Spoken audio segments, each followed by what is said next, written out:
welcome back to another episode of the Racing Line podcast. We're now up to episode 63, the second episode for 2023, and our first episode of 4 to preview the Bathurst 12 hour, arguably one of Australia's biggest races now. So we've got a few episodes lined up with you, or lined up for the next fortnight that Joseph's been putting together. And first of the bunch, we have friend of the podcast, second time on the podcast, currently in training camp, preparing for the Bathurst 12 hour, Marcel Zaloua from Valmont Racing. So welcome, mate. Thank you so much for jumping on. How you going, buddy? Thanks, Anthony. Thanks, Joseph. It's good to be back. I've been following you guys since the last podcast. It's always enjoyable listening to you boys. Thanks, mate. Let's jump straight into it then. So the first podcast that we did was a little bit more biographical in nature, kind of asking you about your story, about the influences that kind of led you to where you are as a professional, but also as a gentleman driver. We're not going to hash that out again, but what we were kind of wanting to focus on in this particular podcast was what you learnt through last year's experience entering the GT3s with Valmont, doing the Bathurst 12 hour, a couple of GT World Challenge Australia events, and then what position that puts you in moving into, the upcoming 12 hours. So probably the best place to start would be from last year's experience, kind of what we able to take away from it. Yeah, look, last year was always set to be a year of learning for us. So it was the first time we're jumping into a GT3 car. Driving the Porsches in the Michelin Sprint Challenge was awesome fun, but it's a very different style of racing, different style of car. So jumping into the Merc was always going to be an interesting journey for us, and we wanted to take our time learning before we really got stuck into the real classes of GT racing. So we did the 3 hour, we did the 12 hour, so we feel like we're prepared pretty well. The car's being upgraded currently, so this will be the first time we actually go into a 12 hour with a current spec car as a Valmont Racing team with Tigani Motorsports, and that's exciting for us. We're going to have the same kit as everyone else, and we're there to fight for a win in silver class. That's what we're after. We're laying it all on the line, and that's what we're there to do. I think one of the things that was impressive as a fan was, obviously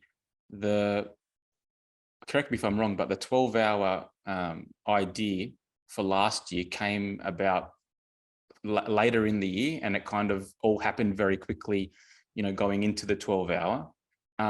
As a team, you performed really well there. It was a chaotic race. There was aquaplaning. There was, all kinds of things going on. So when you finished that race, what were your kind of thoughts collectively as a team as to how you performed, what you were able to learn from the experience, and even, were you critical of anything that you did poorly as a team, or at the very least say, for next year, we need to have these things in place specifically due to these experiences that we've had?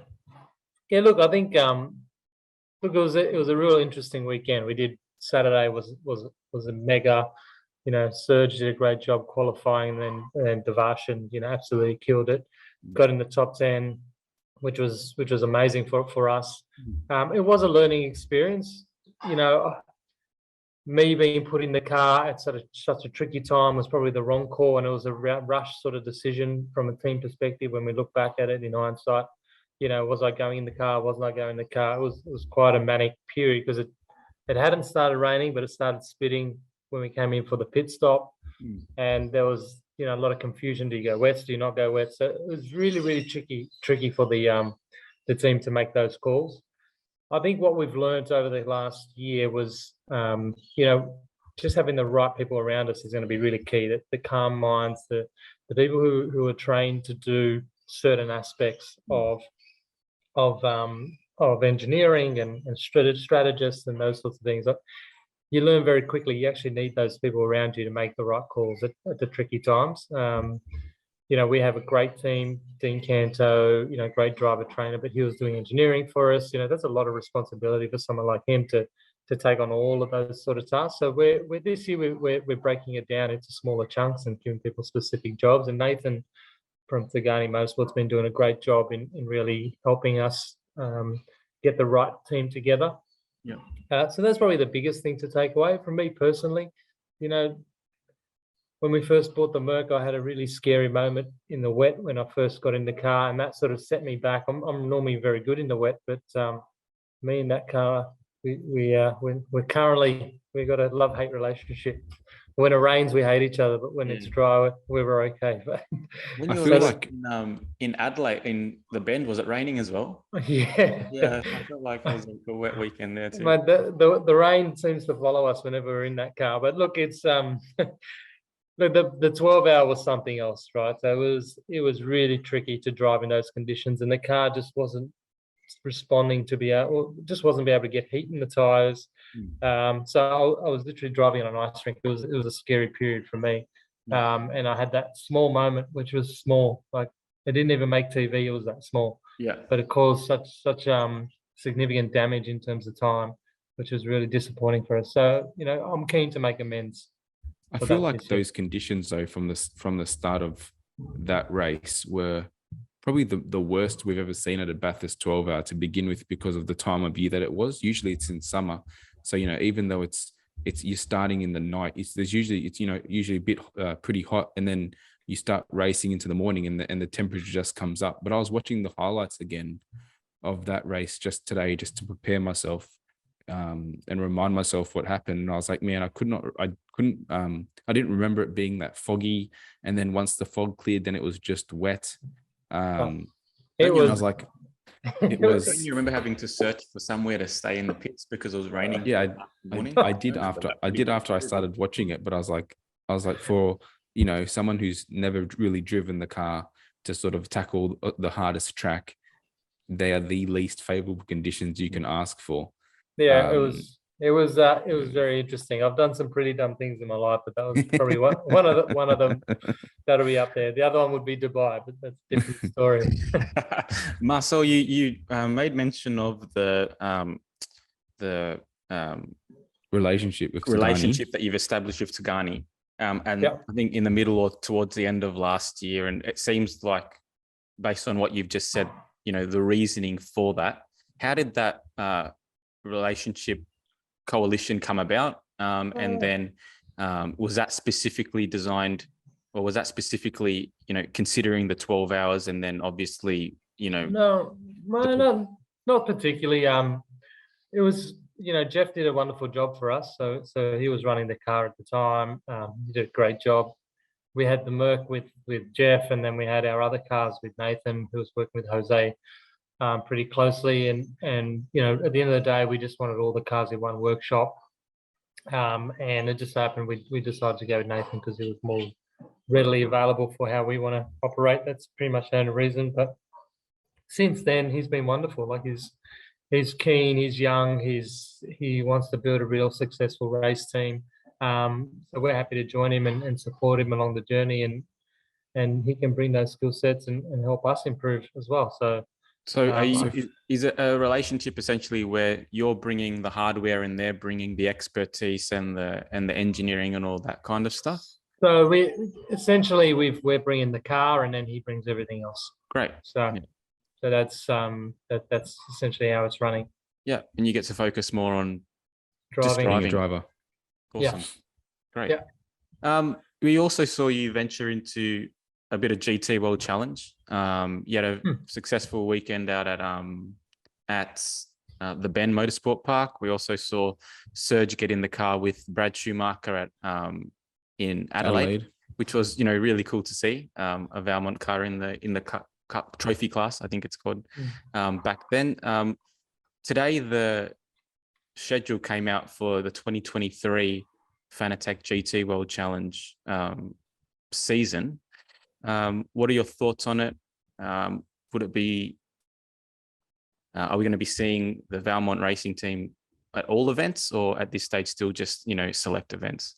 Look, at the moment, we probably will go select events. We want to do more endurance stuff. So Prod Sports in New South Wales will be having 2 or 3 3-hour races. So we'll probably stick to doing those, and we might select a few of the Australian GT events. But at the moment, we haven't really decided anything yet. It's been very much a focus is getting the car prepped and ready, upgraded, ready for the 12-hour, and then we'll decide what happens from there. But will we be in the car this year? 100%. There is a big race in New Zealand at the Highlands. There's a 6-hour race over there, so we're going to definitely ship the car to the Highlands and do a race down there. So look, for us, the 12-hour and any long endurance race is where we want to be at. The sprint rounds are fun, but they're not exactly what we're after at this point in time. But we'll see what we'll do. Who knows? Surge has a bug. So I feel like this is what you're talking about is sort of the beauty of the GT3 sort of formula and package, that you can sort of ship the same car around and do select, races here and there, because the sort of category facilitates it, and once you sort of become familiar with, or in your case, the AMG, you're just going to be going and enjoying different circuits, different racetracks. I think that's one thing that, I think Kenny Habul has sort of shown that as well, like on an even sort of bigger scale. He just cherry picks races he wants to do now. Yeah. One race is using one team in America, next time he's using, STM here, then he's using a different European team. It's a great platform to do these kind of things. Yeah, 100%. And that's something that we're super keen on. You would have seen the Groves just finished 4th in the Dubai 24-hour. That's an awesome result. That's an awesome race. I did that last year. That's a significant result from my perspective. That is a real tough race. Next year, do we ship our car and do Dubai? Do we send it to Europe and do a couple of rounds there? I mean, for us, we're professional amateurs, and our job is to go out and have fun and make memories. That's what I want to do. So, we want to test ourselves against the best, and sometimes that means sticking it in a container and shipping it elsewhere and trying your luck. Mate, I've got to say, based on the lists that came out or the driver lineups that came out a couple of weeks ago now, particularly the Silver Cup looks very, very competitive. And I think, with how Padiachi, drove for you last year, and also picking up Aaron Cameron, who seems to be killing everything that is driving, like in a good way, seems to be killing it in everything that is driving. You boys have a real shot. Like if you can, stay out of trouble, there might be, a sneaky bet or two on the Valmont team, because, your lineup is as good as any other in the Silver Cup, which is really, from a fan's point of view, really good to see. Yeah, look, I think it's going to be a super challenging category. I did it in 2020 in the Lamborghini in the Silver Cup, and that was 12 hours of sprint racing. That was crazy. So this will be competitive.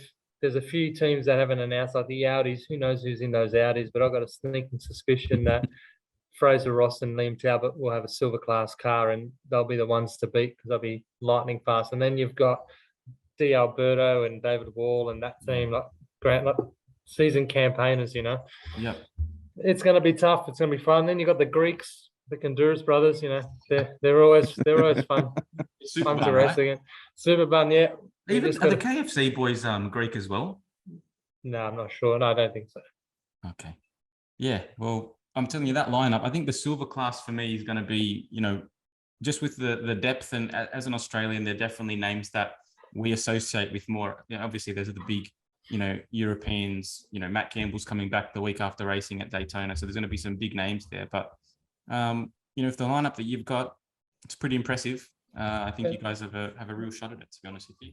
Right, let's see how we go. I mean, It's 12 hours. It's anything can happen. Like, you go into the race with all the right intentions. You do all the lead up training. You prepare yourself as best you can. You get there, and you just don't know what's going to be around the corner. So it's all about getting to the last hour, I think. And once we get to the last hour, I hand it to either Aaron or Devarshan, and set them 3. Just go for it. What is the sort of preparation window like for you coming to an event like this, like in terms of getting a team ready, also getting yourselves ready?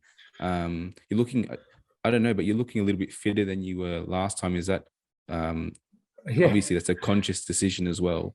Yeah, look, it definitely is. I mean, for me personally, it's the best time of year for me to get training. You know, work sort of slows down. I end up taking sort of December, January off. It's my downtime, and it's a really good way to stay away from Christmas parties and those sorts of things, because you know that they can definitely slow you down. So yeah, come December, I sort of switch off and get into this zone, and it's great for me personally. I get into a real good position, and I start the year off in a fantastic way. So you know, it's probably a 12-week or a 10-week sort of cycle, and it's, you know, eating well, no alcohol, very minimal alcohol, you know, just training a huge amount and getting a real good frame of mind. And you sort of have to, like, Bathurst last year was done in May. It's a different beast in February. Like it could be 40 something degrees. Yeah, it is hard. It's taxing on the body.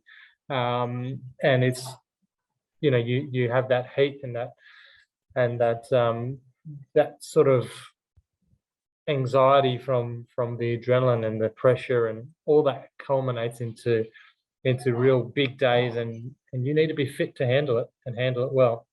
When you ran the Lamborghini, I think it was 2 years ago. Was it before COVID? I can't even remember. Yeah, It was before COVID. Yeah, and it happened very late on that you joined up with that team.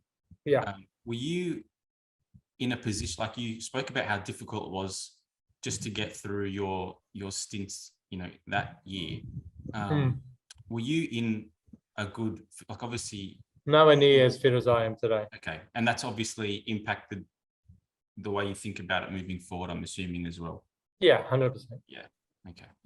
Yeah. Right.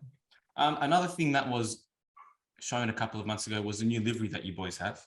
A little bit different from the gold and black, but definitely, I'll say it's eye-catching. That was my thing. I was just like, guys, we need to change it up. I want to do something different. So it was like, I'm like, it's a new car. Let's just do something different. So, okay, what do you got in mind? And I asked Tim Patterson from TP Race Design to come up with something crazy. I sent him a couple of images I liked, and that was his first crack at it, and it was awesome. And we were like, yeah, we love it. Nice. It's not for everyone. It's not for everyone, but I think it's going to be one of those liveries that will look better in the flesh than it does in a render. Yeah. If you're just too much of like a purist, like you can't think outside the box. Like you and your helmets and you and your car designs, you can't wrap your head around abstract. So I love the car. You know, I think it's awesome. Could improve it though, because there's a few. Here we go. There's a few just color patches. A big racing line podcast sticker on it. I reckon that would just fill up some of the space. Mate, you get the stickers and you drop them off to the garage. I need them by Friday. I'll bring one of those squeegees to. Mate, you bring me a sticker and I'll put it on the car somewhere. Nice. I've got the guys from Shakedown going on the car that they've requested, and I said yes. Nice. So if you want a racing line one on there, mate, I'll stick it on there. All right, I'll figure something out then. That's awesome. Yeah. You spoke about, obviously, a little bit last year about your love for all different kinds of races. We've spoken about, you know, you doing a few races in the Middle East, etc. Just to change it up a little bit, if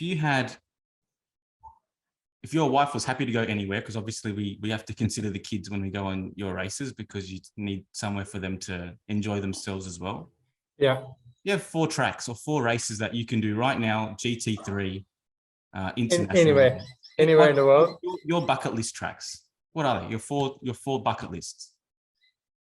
With the should have asked him this next year when Le Mans allows GT3 cars, mate. Yeah, mate. Le Mans has been a goal of mine since I was very, very young.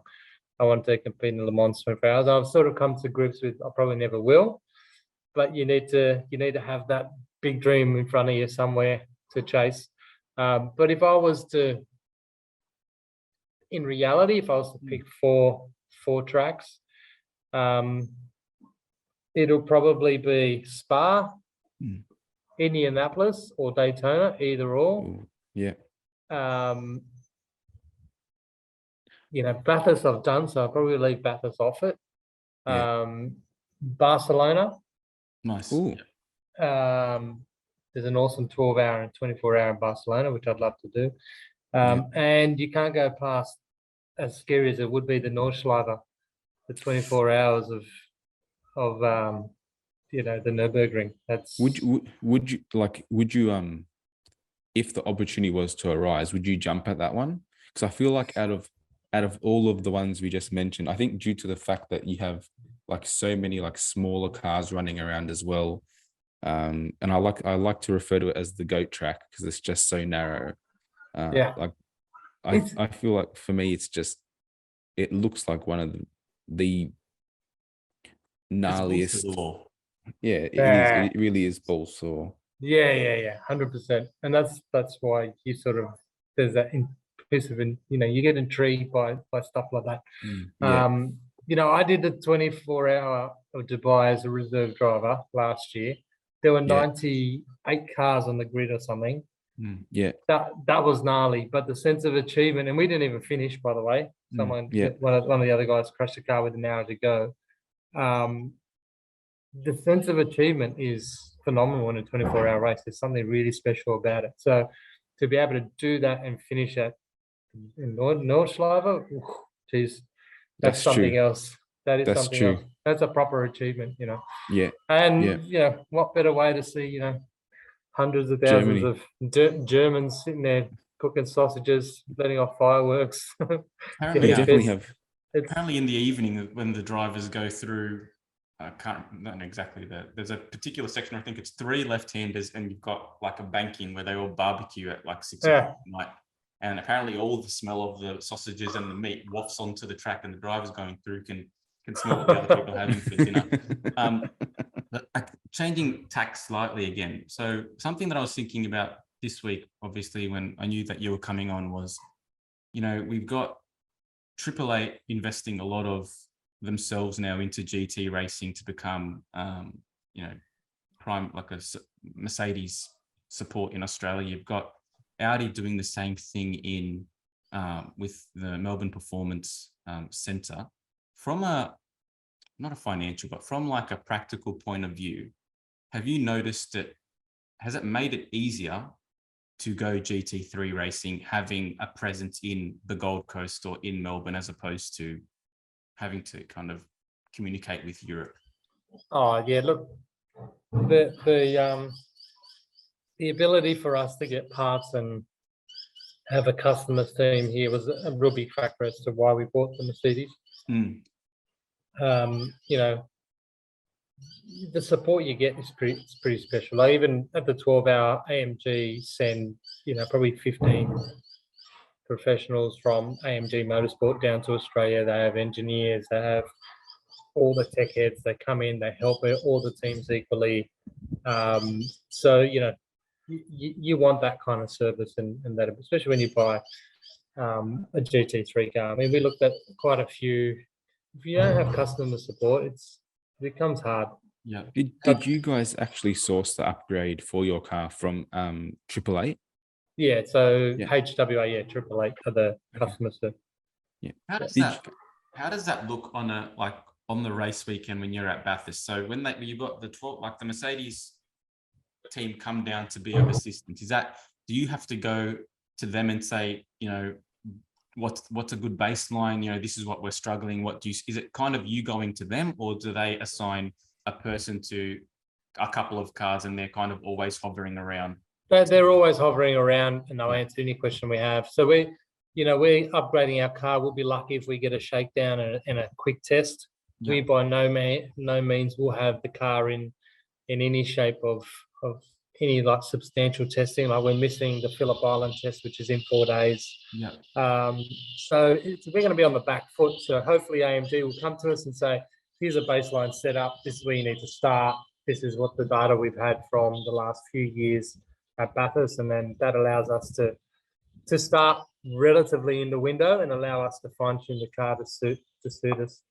And the updates are they aerodynamic or they're It's pretty substantial. It's all, you know, the front end's all different, the rear, the spoilers, it's pretty substantial. It's a whole different car. When you look at our old car and a new car side by side, you realize our car's old.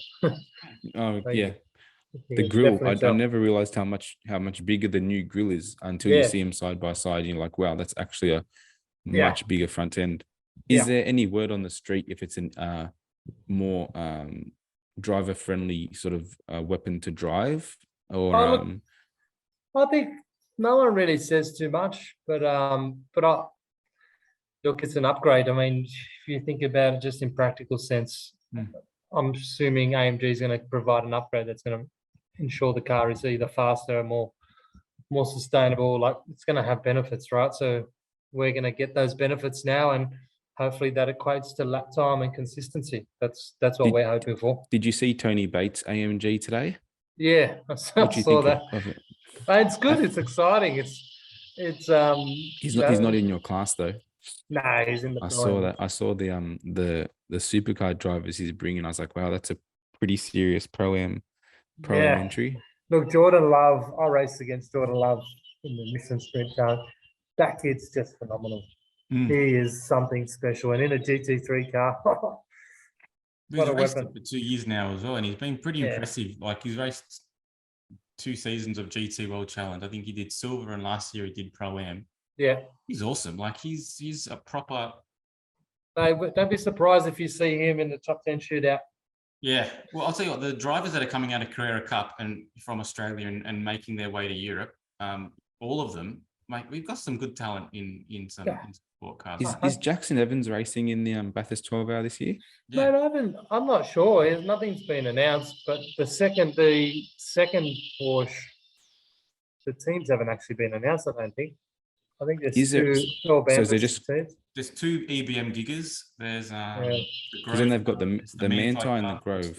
Insane. Yeah, Manti released their lineups, I think. I know that's what Campbell, Yamane, and yeah, they're going to be fast, man. They'll be tough to beat, I think. The only thing that might be working against them is they're driving 24 hours at Daytona, then they're flying to Australia, then they've got to get to Bathurst, and then that's what they do, mate. That's what they do. That's their job. That's their job. Hey, you know what's interesting? I'll give you a tip. So the 991.1 GT3R, the last year before the 992 came out, it won Bathurst. Yeah. This is the last time they'll run the 991.2 GT3R, and they brought the Manti big guns in to Bathurst. I can tell you, they are hunting for a proper win so they can send this car off. Do you reckon they're going to get some favourable BOP? Probably. I'll tell you what, if there's a car that you wouldn't mind seeing. The BMW definitely get some favourable BOP, I think. Well, they looked really good yesterday. I'll tell you what, they looked really the WRT. Like I was watching about 6 hours of the. Jeds, I'm just going to turn the light on. Good, yeah, no worries. You can still talk. I can hear. But Joe, as a BMW fan, man, they looked awesome. They looked scary. They did look really good. The problem was the 2 real competitors for them, which were the Al Manor, both of the 2 Mercedes that were supposed to be competing, took themselves out super early. It's the second time in 2 months that the 2 Mercedes that were pole and second in bloody Dubai, and then in the Abu Dhabi for the Abu Dhabi 12 hour, then in Dubai, they've 2 Mercedes that were supposed to be gunning for the win wiped themselves out early in the piece. Yeah, but I've got hesitations about BMW being a BMW connoisseur, and when I think about it with my Oracle hat on, WRT has never actually run at Bathurst. I don't think. I think they've always run as Audi Sport Melbourne, the Audi team. Who's this? So BMW? I don't. No, WRT has never run at Bathurst. Oh, okay. So you bring in a new car with drivers who haven't driven that car at Bathurst, with a team that hasn't actually raced at Bathurst. Joseph, it's WRT, man. I understand that, but when you've got like it's not the- NPC. It's these I- guys are probably the best. I know, but then my thing is they're coming here.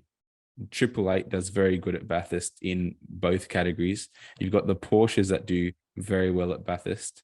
I'm just not getting my hopes up. I'm just keeping a consistent baseline and giving myself excuses for the first year. And I reckon they look bloody good, man. No, they look Mate, great. I'll tell you, they're a good-looking car too. They won by 3 minutes, 3.5 minutes. Mate, that's the closest to buy a 24-hour race since 2009. Yeah, Really? that's a close 24-hour race. That's super close, man. And that track doesn't have a lot of safety cars, does it? Because of the But they slow have zone, full, right? yeah, they have Full full course they have cautions. full course yellows, which are awesome. Yeah. They're really good. You know, I had a question that it's not so relevant to you as a driver, and I don't think it's personal anyway. But one thing when I was watching the GT World Challenge last year was seems to be, and I don't know whether it's just that in Australia we're still trying to build the category in a sprint format or in a capacity over the course of the year, but the discrepancies between pro drivers and AM drivers, particularly the AMs, can be a little bit large. So you've got kind of some AM drivers that you might as well call them silvers because they're that fast, like someone like Sam Shaheen, compared to some of the other classified AM drivers as well. Do you think that could, when you see that racing and the fact that they're closing 40 seconds in 20 minutes in some situations, does that weaken the spectacle? Does that turn you off it in any way? No, not particularly, because like an AM's an AM, and you're going to get guys who are fast and some that aren't.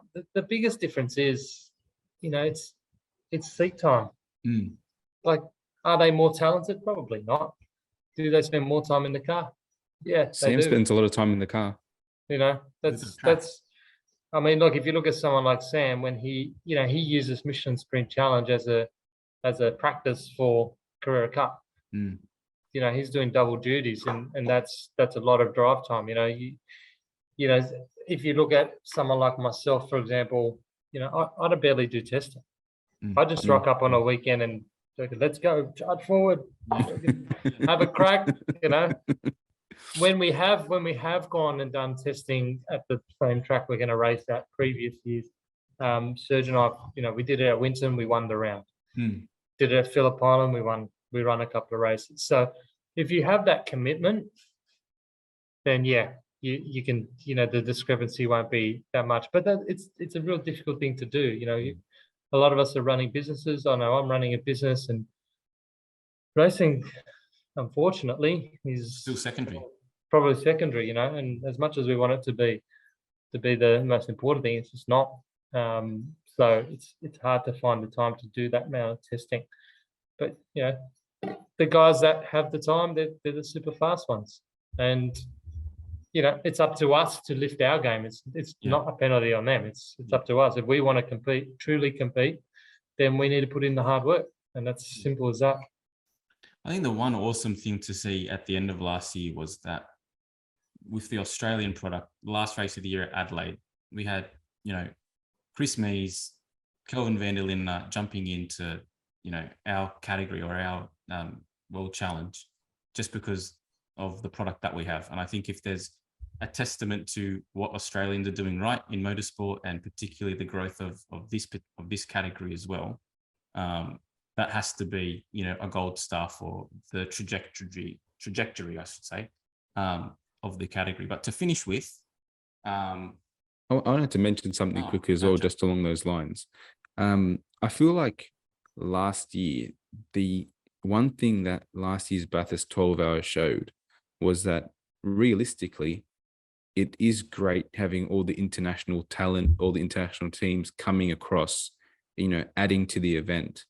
But we have a strong enough category here that we can put on the event and it still be a great event, without the need for that even to fly in. Like other than the Spa 24, we're the only race in the international in that what is it, Intercontinental Challenge, that could really probably support putting on their own GT race when you think about it.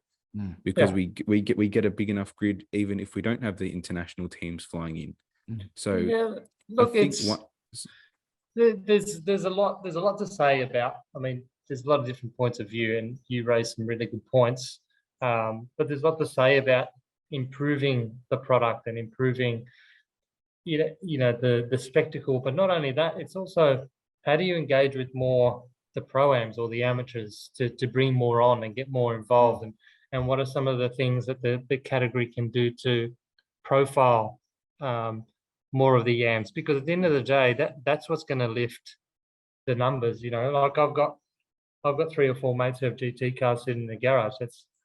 Let's get them out on the racetrack. What are we doing as a category to help get them out on the racetrack and encourage them to bring their cars out and race more? In that vein, have you got any ideas that could be put in place? Just spitballing. Oh, look, because it is an interesting proposition. I think the easy one is putting it on supercars weekends, but I don't think that's the bit, like the only sort of engagement that you should be trying to achieve. There should be more personal ones.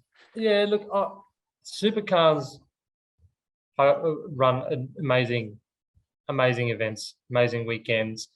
They have the profile. They have, I think, if I look at the calendar, I'll probably do the supercar events. I'll probably go to Wanneroo. I'll probably go to Sydney Motorsport Park and do Adelaide, because I know they're great events, and they're great tracks. They're great tracks. They're good. It's like, why wouldn't you? No disrespect to Queensland Raceway. Would I want to take my GT car to Queensland Raceway? Like, that's an expensive weekend to a track that's not really. It's not built for a GT car. It's it's like going to race at Wakefield Park. Yep. That's very true. So it's just there's just bits and pieces. And look, coming up with different ideas, different offerings I think is key. The racing at night at Sydney Motorsport Park. Great idea. GT can host its own 6-hour there, without a doubt. Or a 4-hour. Like what are Australian we Superbikes is doing a night race there this year. I mean, and I know we Jump spoke to it. one of the riders last week from Australian Superbikes, and like, not even talking shit about Superbikes, but I feel like you would probably get a bigger crowd at a night GT3 race or evening to night race than you would at an Australian Superbikes race, because we've seen a successful endurance race happen at Sydney Motorsport Park a couple of years ago. 500 lapper. No, we did a 4 hours. We did a 4 hour. I think it was a 4 hour. Yeah. Were you involved in that race? Yeah. Yeah. We literally went and bought an Audi R8 on the Thursday, got it delivered on the Friday, put 2 Valmont stickers and went racing to do the 4 hour. Was that the early morning race? Like, it was like really early in the morning? No, it was late at night. It was a night race. Oh, okay. It was a different race then. But it was a 4 hour. Okay. Like my idea as well with the sport is you've got so many drivers in the sport. So we mentioned Sam Sahin, we've got Tony Bates, we've got Brad Schumacher, Kelso. So sort of our idea with this, your interview and a few others after, was sort of just speak to the names that you hear and sort of just hear where they're coming from, what drew them to this category and why they do it, because you don't really hear the who they are or why. It's sort of just the cars from the stickers, and you see them a couple of times, you hear the names on the commentary, but there's no real tangible connection. Yeah. Not even if you hear a good story about someone getting involved in something, it sort of automatically makes you root for them. Yeah. And I think that's what, as a category, it probably needs more of, to just get people a little bit more emotionally invested. Well, it's interesting on Stan. So Speed Series is on Stan. Stan have taken over Formula E, and they produced like a Drive to Survive for Formula E. They've got WRC and they've got a similar thing for WRC. So I think the way that content is going now, I think every sports media initiative is trying to produce, this extra content where you get to know the drivers, in their day jobs and all that kind of thing. Something like that, even that makes it more accessible. Liam Talbot just did one as well. Yeah, I really liked that video, to be honest with you. Like, just to get behind the curtain of what he's doing. Are you trying to say we should do one for Valmont Racing? So it'll be funny. I would subscribe for that. I am any motorsport reality TV show. Yeah, we're like whores for that. That is our, like, what is it called? What's those shows? Real Housewives. Yeah. We sit there. Reality We'll go watch the Michael Fassbender show, and then we'll go watch the British touring cars one. Then we'll go watch Drive to Survive. Then we'll go watch So if you're gonna, practical point of view, Marcel, like with an initiative like that, what would it take, really? Just money. I don't know. Probably. Yeah, but like if you do it, look, I don't know. I mean, if you do it and you have a few big brands behind you to help, get it out. Look, I think there's a lot to say about how that fan engagement process happens. I mean, look, we sort of do it just because we just do it for fun. I mean, with yourselves, the guys from Shakedown, we do garage tours, if we're doing it for good reasons, let's do it. I mean, a lot of the guys who go racing, it's a selfish sport. Don't get it. Don't think it's not. Yeah. It's a selfish sport, and at the end of the day, some people do it for everyone does it for their own personal reasons. But from our perspective, we just want to go and enjoy it and challenge ourselves and have fun. Do we want to win? Yeah, now we do. Now we got the same tools. Yeah, it's a time to set it up and push hard. But that's what we're all there for. Like, we want to challenge ourselves, test ourselves. It's does it matter if we're on TV? Not really. Does it help? Yeah. That's the reality of it. But can the category do more? Yeah, I think the category needs to be braver. I mean, I did Abu Dhabi and Dubai and the Creventic series over there. They have massive fields, different class racing. The refueling, you drive into the pit lane, they got a petrol bowser, they fill your car up, off you go. But it works and it's fun. Yeah. And they have massive grids and it's not pretentious. And do you know what I mean? Like, it's funny you say that, because literally Creventic just brought out a video this week before the 24 hours saying this is Creventic, and everything you're saying now, the gentleman drivers that are putting their money and getting their apparently Creventic even organizes freight for wherever you're coming from. Everything, man. Everything. Yeah. And it's just, the whole point is for me and for us, it's driving time. Like, I don't want to go spend a weekend away from my family, jump in the car 4 times and do all of an hour's worth of driving. Like, that's not worth it for me. Like, I've got kids and that sort of stuff. So my perspective, that's why we like endurance racing, because you get there, you go one weekend, you go full ball, it's big, it's long, you get lots of drive time, and then you're done. And that's what we want. Like Prod Sports, we got some 3 hours going on, 3-hour races happening this year, and they'll be run over 2 days. And what are they what are you going to be driving in that? A production car? Well, we were meant to be driving the Audi, but Serge binned it, so stay tuned. Is that done? Yeah, cool. Stay tuned. We'll see what. There's some pretty hefty damage on that, right? Is that Bubs, is that shots fired? Yes. Yeah, that's pick it up and stick it in the bin, that one. But just stay tuned. We'll see what we're going to do it in. I do think what you mentioned there, though, about dreaming big. Like, we do. Like, I remember when the Bend track sort of first came out, it was very much publicized that other than the Nordschleife, it is the longest sort of circuit on the track. And you mentioning sort of Creventic with a lot of cars, if there was any track you could run that sort of scale race on, it would definitely be that track. And we've seen, an endurance, they had the World Asian Le Mans there a couple of years ago, when you saw LMPs racing with GTCs. So you can definitely, that track can definitely host different speed cars racing together. Mate, every track can. Phillip Island can. Even though you can't do anything at night in Phillip Island, but I was at Sydney you- Motorsport Park Sydney. this weekend for the motorbikes, and Yeah. when those lights come on, yeah, it's dark, but on the Mate, track, it's daytime. It's awesome. It's fun, man. It's fun. It is. Awesome. I've done a few night races there, and it's super fun. It's a great event. You get great events there. Like, do it. Like, let's get that. It's a bit disappointing that there hasn't been any announcement on the Australian Endurance Series for next year.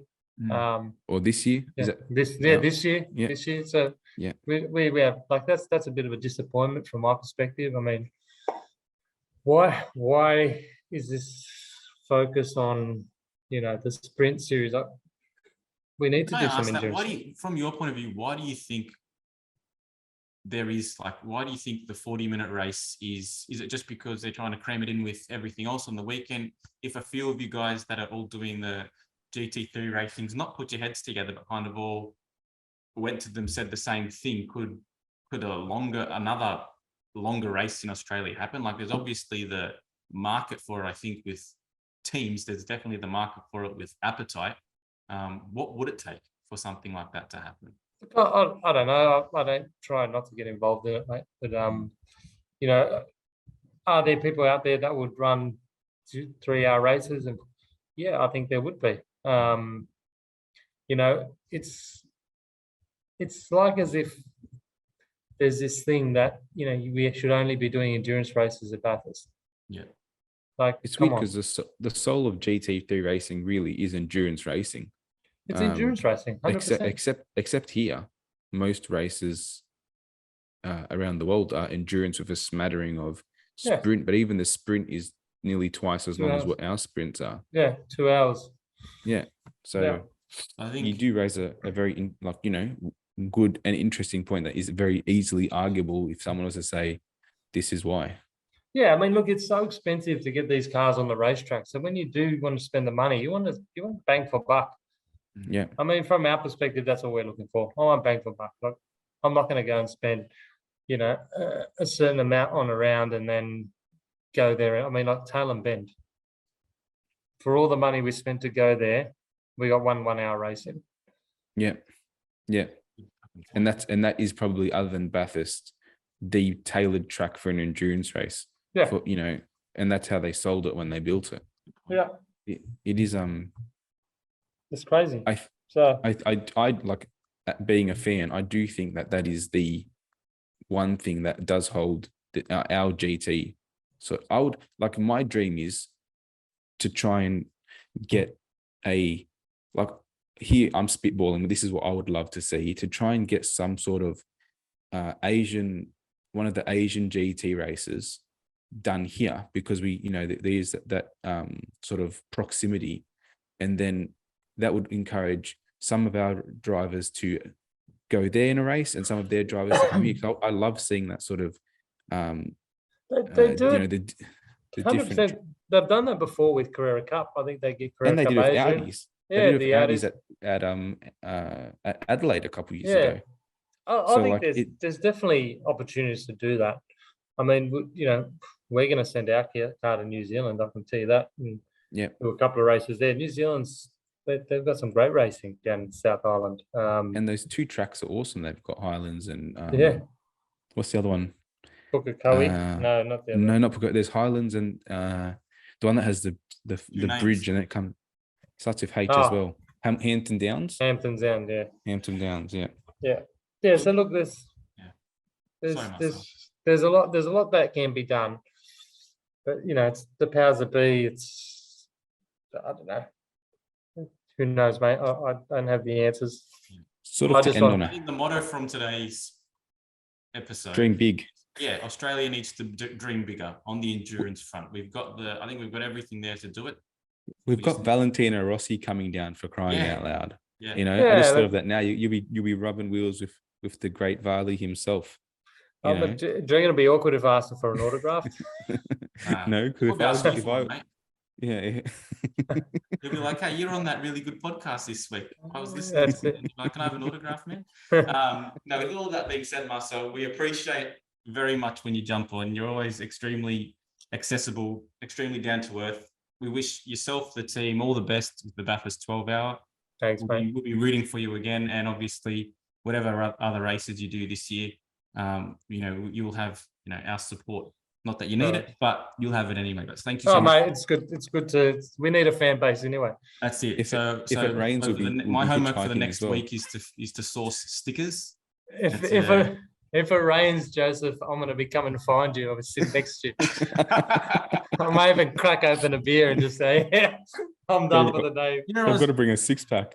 one other thing I've got to say before we go. We interviewed Joey Mawson when he just came back to Australia. He's won 2 S5000 championships after the interview.